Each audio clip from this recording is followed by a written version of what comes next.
Nasakote sa isinagawang buy-bust operation ng Pasig City Police Station ng Eastern Police District ang isang lalaking drug suspect sa kahabaan ng Barangay Rosario sa Pasig City. Kinilala ang suspect na si alias Nono, 51 anyos, isang welder at residente ng naturang barangay.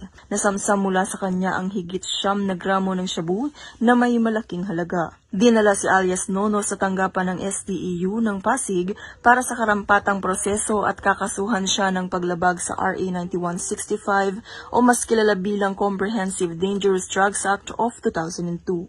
Sumailalim din siya sa drug test at medical examination habang ang mga nakumpiskang droga ay isinumite sa EPD Forensic Unit para sa pagsusuri.